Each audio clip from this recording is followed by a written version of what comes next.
This is a podcast by Well House Church, where personal spiritual growth is fueled through a variety of practices rather than a single prescriptive time of devotion, where we discuss different spiritual practices that help us be more present with God, others, and ourselves.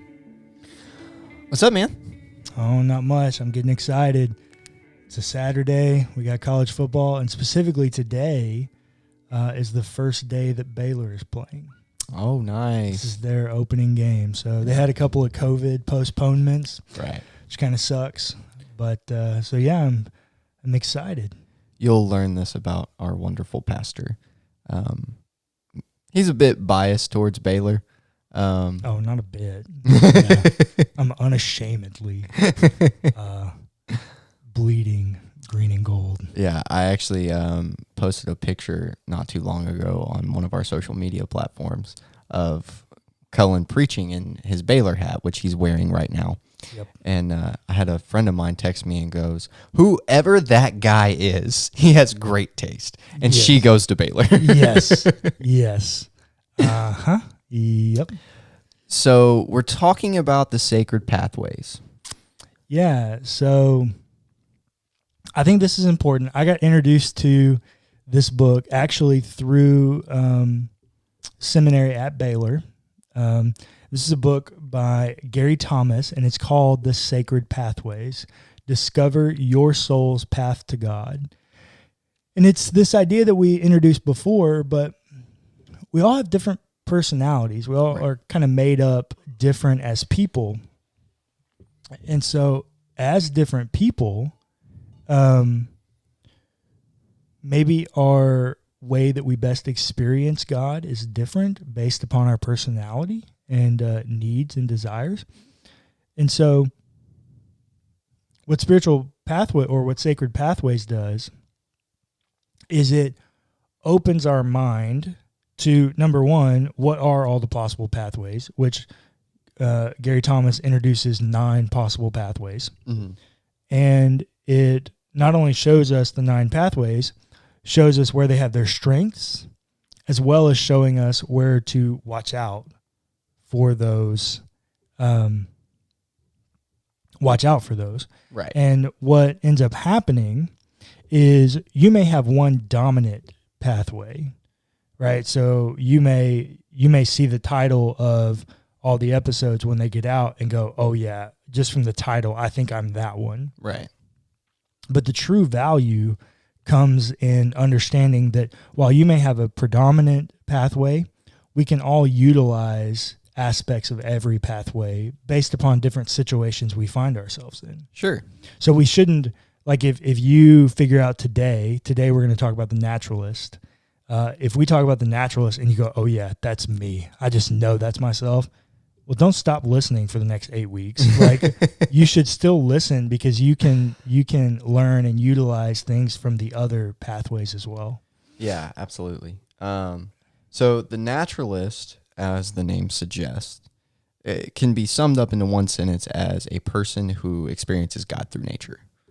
Yeah, basically. I mean, it's a bit more it gets robust and holistic a bit more than that, but complicated. But I think what it is we would, I guess we would stereotype this person as the mountain man. Or the hippie. Yeah, one of them, right? Their personality might be that way. Right. But it also might be someone who you've heard of, that person who works in an office and lives in an apartment. And so they like to get out of the building, and so they go for a run or they go on prayer walks. Like being outside provides them a space to connect and be with God. Right. Absolutely. So being in nature, it doesn't necessarily have to be true undeveloped nature. It doesn't have to be a forest or a meadow. It can literally be outside. I mean, you can, I know it might be hard for anyone that lives in the concrete jungle, right? But parks or trees outside of buildings, water features, in lobbies, like there are elements of nature present anywhere we are. Sure. And so if you experience God in the elements of nature, you might be a naturalist. Yeah, and and that's actually a bit of a survival tip for quarantine, and right now during coronavirus, right? Go take a walk, right? If you live in a house and you have a backyard, go stand outside in your backyard. Legit, go stand outside in your backyard. Take your socks off, take your shoes off. There's studies that have been done that show that there are electromagnetic waves that come up from the ground that actually influence your mood. I heard you say that one other time. I kept meaning to go look that up, and I forgot. It's something that I learned in one of my social work classes, and it's really interesting. And if you've ever done it, like if you're in a bad mood or you're tired of being in the house, go step outside barefoot, stand on the ground, and God designed the world to be this way, right? Yeah, I think that's the important part. Gary Thomas has this great quote in his book. He says, if we don't appreciate creation, maybe we don't appreciate the creator. And like, okay, wow, that's really impactful. That's really powerful when we talk about it that way, because we often forget God created the earth. Yeah. And so, okay, there are elements about it. I mean, he is the creator God. Right. And so what he creates, he cares about. Yeah. Like that's important. What he creates, he cares about. And in creating what he cares about, he communicates to us through what he created, through other people or through creation. Right. And we have literal iconic examples of that in Scripture. Yeah. One of them very easily being Psalm 23. I mean, it's this iconic passage that everyone loves, and yet we easily forsake the creation aspect of it. Yeah. Right? So it says, beginning in verse 1, the Lord is my shepherd, I shall not want. So first and foremost, the psalm begins by placing us in a context that is in nature. Yeah. We have become a part of nature. Yeah. God is a guide through nature for us as sheep in need of a shepherd. Yeah. The Lord is my shepherd.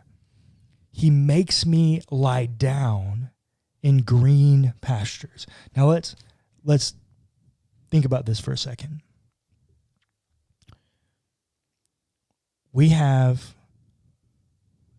Let's just take golf courses, for example, because they're pretty prominent in this way. Most neighborhoods you would find in Texas, or at least in coastal Texas, have St. Augustine grass. Right. Or, St. Augustine. Most golf courses have Bermuda grass. No. There's something different about Bermuda, right? Well, at a golf course, you don't realize this because we cut it really short. Right. Right? But Bermuda is also a type of hay. Mm-hmm. Right? You have Bermuda hay. Yep. Especially in the coastal regions of Texas, that's the most prominent kind of hay. It's just there. Right. So, but when you look at a hay field, what color is it? It's brown. Yeah, it's like a brownish yellow color. Yeah. Right? When you look at a true golf course, what color is it? It's a deep, dark green. It's luscious and beautiful. And there's a radically different feeling that you get in looking at a green grass or a green pasture rather than a yellow one. Well, because when you look at the green, you see vibrancy, you see beauty, you see color. But whenever you look at the yellow and the browns, you automatically just think like, oh, it's dead. Yeah. when you look at the green, you see richness. Yeah. You see goodness. You see color. I love the word vibrancy. Mm-hmm. There's something special about green grass or green pastures. Yeah. And then it says, he leads me beside still waters.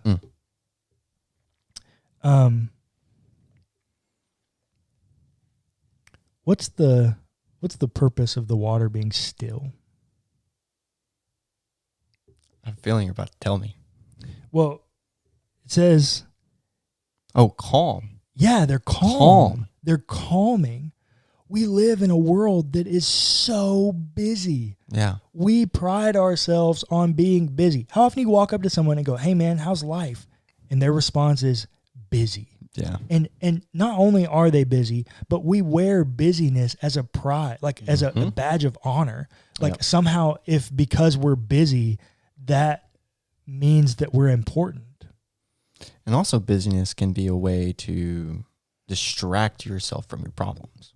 Yeah, it can. We can overfunction, Right. as a way to cope. But I think it's important that it's not running water. It's not a rushing river. No. Because it could be a calm stream. Yeah. Right? Or a nice slow flowing creek. Those could also be calming to some extent. But still waters. There's a certain beauty that happens in still waters, because what happens when you stand beside a creek or moving water? Well, there's lots of movement. Yeah, there's movement. It's busy. Yeah. What happens when you step up next to still water? I don't know, man. There's just this, it looks like a layer of glass sitting on top, and it's still, it's calm. There's nothing happening. And if it's the right color, what do you see? All the way down at the bottom. So that would be one example. Or you see yourself. Yeah. There's a moment of self-reflection that happens upon still waters. Yeah. When we see rushing waters, we're fascinated by the movement. Right. But when it's still, we see ourselves. We have a moment of calm reflection. And I remember I was in high school, and I'm not a naturalist. And that's an important point I forgot to mention about Sacred Pathways, is that at the end of every chapter of the book, and we'll link this in the show notes so that you can find it. But at the end of every chapter of the book, he gives you like a quiz to take to help you decipher what pathway you are. Oh, that's cool. And so I'm not a naturalist, but as I said before, we can all experience God through all of these pathways. Yeah. And I remember being in high school, and when I was in high school, I used to love to fish. Just one of those things that I really enjoyed to do. I don't enjoy it so much anymore. I'm not really sure why. I'm not sure what about my personality led me to where that's not enjoyable as much anymore. But I used to love to fish, and specifically I loved kayak fishing. Mm-hmm. I loved going in kayaks and getting out and fishing. And I remember I was fishing one day, and when you're fishing, there's really not a whole lot to do. Nope. You're kind of just fishing. Yeah. Now, specifically saltwater fishing. Mm-hmm. So a little bit more activity, but not as much as like bass fishing, right? Or something like that. And so I was just, you're out in the middle of the ocean, or I think I was in the bay, but you're out in the middle, and really you just see vast amounts of water, right? And so I just began contemplating, reflecting on the water, meditating, spending a little bit of time in prayer. And I distinctly remember feeling the Lord speak to me, and not audibly, but like just impress upon me a message that he had for me. And so this is over a decade ago. Wow. Man, I'm getting old. Yeah. So this is over a decade ago, and I still remember it like it was yesterday. I'm in the kayak, and as the waves are going underneath me, the kayak is rocking and going in motion with the waves. And literally I felt like the Lord tapped me on the shoulder. It was like, "Hey, you feel that?" Mm-hmm. I was like, "Yeah." It's like, "You see how the kayak is in motion with the waves, that the waves guide the path of the kayak, that they're in sync with one another?" I was like, "Yeah." He's like, "This is what I want with you." This level of being in sync and connectedness is me guiding you. you giving complete control to me and being in sync with wherever I take you. Yeah. There is lots of connection in Scripture to water and the Spirit. Yeah. And that's supposed to be the role of the Spirit, right? Yeah. That the Spirit guides us and leads us where we're supposed to go. And we Yeah. need to be in that sync of that rocking back and forth with the Spirit. Yeah. So this is a great example about kind of the things that happen for the naturalist, right? Yeah. Being present in nature and that being a place where you experience God. Yeah. Now, for me, I try really hard to be astutely aware of God and the presence of God anywhere I am. So I just happen to be in nature that time, but that's not the place where I feel most connected to God all the time. Yeah. Now I still do get some elements of that. There's lots of times where I go out and play golf and I just decide to walk 9 holes. And I'm not trying to rush. I'm not playing for score. I'm just playing because I love the game. And there's an element of peace and calmness that happens in that. And so I will get elements like that still to this day. But that is the experience of the naturalist. Right. And I think some good words that Gary has here is we should be perceptive to what's happening in nature. And that's a way that we can, as naturalists, experience God. Right. So he says, first consider the greatness of creation, mountains, sky, oceans, which clearly portrays the immensity of the power, wisdom, and goodness of the triune God. When we look at nature, truly nature, we see the goodness of God. Yeah. Even when we look at it at a very deep level, even if we just simply looked and we saw the lion eat the lamb, Yeah. right? You go, oh, that's not good. Right. But to some extent it is. Right. Is it ideal? No. No, it's not ideal. An ideal would be the lion and the lamb lay together. Right. But it is good because the way it works, I'm pulling out my Lion King here, the circle of life. That's right. Right? So we have the lamb eats the grass, the lion eats the lamb, and then when the lion dies, it lays down, and over time, it becomes grass. Mm-hmm. So it is this circle of life. And so it is good. Right. It's not ideal, but it is good. When we look at mountains and oceans and skies, the magnitude, the power that God spoke this into existence, right? That he is creator of what we see is pretty amazing. No. You know, I use this example in the intro, but I talked about that time at my grandparents' house, you know, where I just stepped out onto the deck and I just felt the presence of the Lord. And I just had a moment where I just saw his artwork. Yeah. That's an experience that a naturalist would have, correct? Yeah, so we're going to get there. I think that would be under the beauty section. Okay. So we're under the greatness section right now. Then he says to look at the multitude of creation. A forest has more plant and animal life than you could imagine in a lifetime and shows us how God is capable of doing many things at once. Those who wonder how God can hear so many prayers uttered simultaneously have been out of the forest too long. We forsake the forest for the trees, right? I think that's also an important word here, the multitude of creation. Think about also to the abundance of creation. Yeah.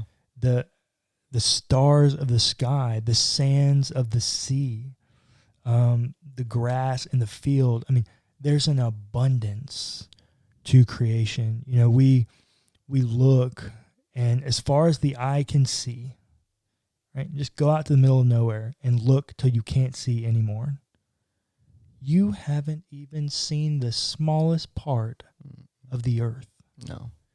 The multitude, the abundance of what's happening in creation is a testimony to God. Yeah, and kind of spinning off of that and also trying to connect it to something you said before. This is legit just popped in my head that as water is self-reflecting, right? That is the most prominent thing on the earth. Yeah, there's 70% of the earth's covered in water, something like that. There is more water that covers the earth than anything else. Yeah. And in the same way, you need to be more self-reflective than most other things. Yeah. I think to the last point, what you brought up earlier, examining the beauty of creation. Right. See the beauty of rocks and their shapes, the beauty of colors and shades, the beauty of individual elements such as trees, the beauty of overall composition such as forests. God's beauty cannot be revealed through one form, but is so vast and infinite, it can fill an entire world with wonder. It's amazing. It really is a different way to think about the world and creation. It is, and when you start trying to think about it that way, you can start to experience God in that way. Yeah. Right. And that's the whole point of this podcast and us going through this book, is to help you experience God in different ways. Yeah. And so maybe this week, what you need to do is try to experience God in nature. Yeah. Go outside. Go outside, like experience nature. Go for a run if you're a runner. Go out for a walk. Go sit on your back porch. Go sit on your balcony. However you experience nature, whatever your preferred way is, try it. And just sit in the peace and the calm and look for God. Yeah, and see how God reveals himself to you. See what nature itself can reveal to you about God. So this is called, in the theological world, this is called natural revelation. What can we understand about God from nature? Yeah. And so we have natural revelation and special revelation. And in natural revelation, there's a whole lot we can tell about God. Yeah. And I love Thomas's quote that if we underappreciate creation, then we might underappreciate the Creator. Yeah. And I think the church is guilty of that. Yeah. I think the church is guilty of that. The actual quote is, if we don't appreciate the outdoors, then maybe we don't appreciate the Creator. Think about it in a way like this. You know, you maybe you're at work or you're at school and you put all of this together. Or maybe a better example is you're trying to do a good thing for your family. Like you're trying to cook dinner and you make this really nice dinner, what you expect to be a really nice dinner. And you put your heart and soul into it and you put it in front of them and they hate it. Or they throw it around the room or whatever it is. How is that going to make you feel? Yeah. If you disrespect God's creation or if you don't appreciate God's creation, that's kind of what you're doing. Yeah, that's a really good word. Now, I think with each of these, it's important to remember that they are a way to experience God, but they also all come with pitfalls or things to avoid. Yeah. One of them is, for the naturalist, there are two that I kind of want to highlight. Gary Thomas includes three, but two that I want to highlight are, it's really easy to become individual because you as an individual can be present in nature. Yeah. But we can't remove ourselves from the community. Yeah. Right? Yeah. So there are ways to do that, right? Sure. Include people in that experience with you.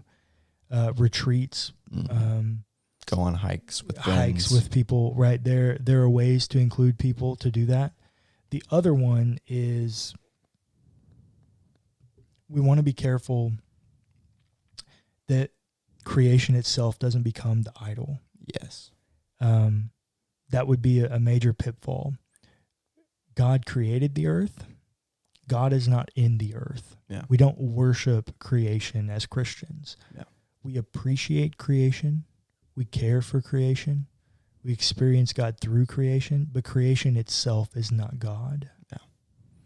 And so I think we want to keep people aware of those pitfalls, but also tell them the world they're missing out on if they don't experience God through nature. Because like I said, I'm not a naturalist, but it's pretty easy for me occasionally to experience God in different ways in creation through different experiences, because, and specifically, so much of the Bible is in terms of creation metaphors. Yeah, I mean, think about when God was talking to Abraham about how many people, like how stars many of the sky, right, sands of the sea. Yeah, that's nature, yeah. right? So there's a really important aspect to God and to us experiencing God through creation. Oh, absolutely. It's vital. And something we're going to talk about in one of our other podcasts in Let's Talk is creation care. Yeah. And that's something that's really important, or should be really important as well. It's a form of worship. Taking care of the thing that God created. Yeah, absolutely. So I think that's what we got, right? Yeah, I think so. Make sure if you're interested in more, you pick up Gary's book. It's really good. We're going to keep going through it for the next 8 weeks, covering all of the pathways, but we're just hitting the points of it. There's so much more to dig down into. Yeah, absolutely. Well, good conversation. Absolutely. Enjoyed it. Yep. See you next time. Later.